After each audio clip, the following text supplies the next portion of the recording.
Good afternoon. 65 years ago, the Russell-Einstein Manifesto argued at the height of the Cold War against the nuclear threat, asking us to only remember our humanity and forget the rest. At the time, the rest primarily meant the clash of ideologies, the struggle between communism and democracy. Today, to remember our humanity is to nurture a universal consensus of those moral values that protect both the individual humanity of each of us in turn and the dignity of each community in part.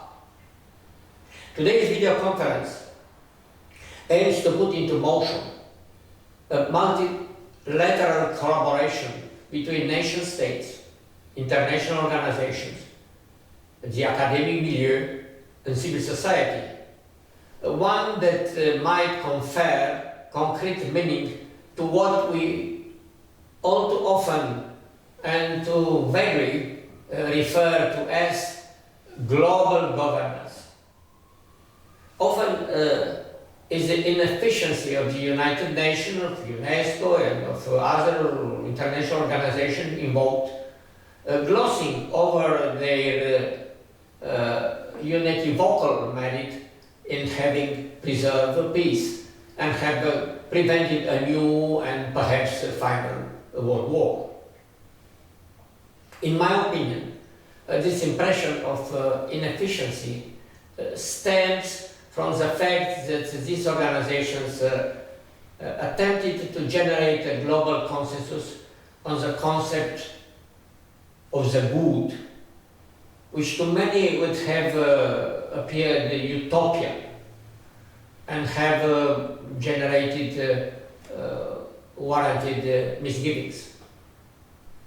We can well surmise that each society in turn will have its own understanding of physical and spiritual well-being, persisting for centuries to come.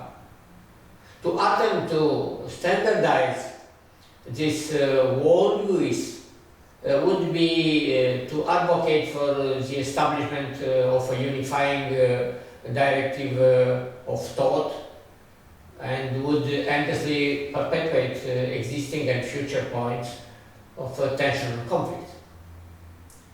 Political doctrines, symbolic context, local traditions and belief system are irreducible. And therefore, any syncretic project capable of rendering the uniqueness of this communal discourses and systems of representation as relative to one another races, an entire series of legitimate suspicions. Moreover, we cannot engage in a fruitful discussion if our interlocutor is perceptive of the threat of having his identity subsumed, and nothing can offer us the authority to ever claim the absolute superiority of our own offer in comparison to the other on the table. On the other hand, none can today justify the pretense and conceit of reducing the vastness of mankind to the denominator of one's own political, economic, cultural, or religious beliefs. This is why I find it a reasonable way forward to attempt to identify the evils we must together combat in from the very outset. It is in the interest of all nations to come together on the grounds of rejecting all that they deem undesirable. I am certain The most people reject war, terrorism, torture, pollution, thought crimes, xenophobia, racism, genetic manipulation, the exploitation of minors, social exclusions, famine and professional discriminations along lines of gender, religion, or ethnic appartenance. Together we have a duty to identify such pathological tendencies, just as we can jointly help the wounds they continue to cause.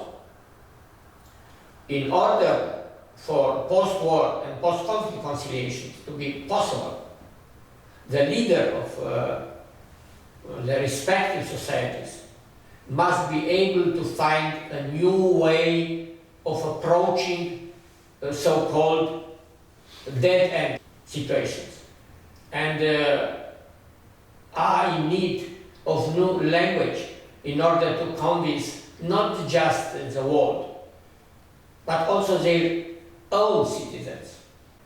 We now have the opportunity to launch a project dedicated to promoting a culture of peace that welcomes the input of scientific researchers in the art and humanities, notable scholars, theologians, writers, artists, architects, and musicians alike.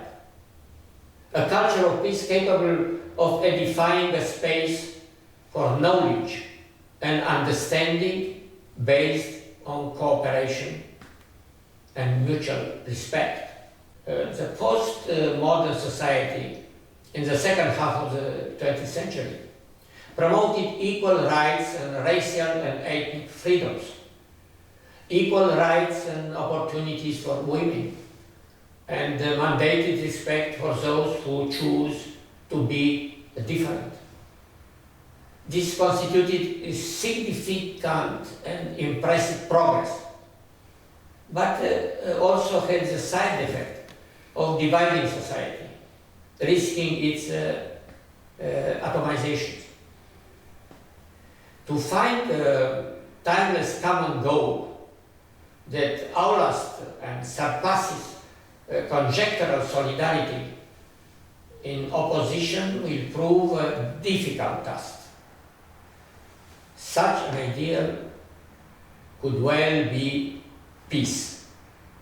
A peace not imposed under the fearful threat of reprisal, but a common peace stemming from the joint conscience of billions of people. Thank you.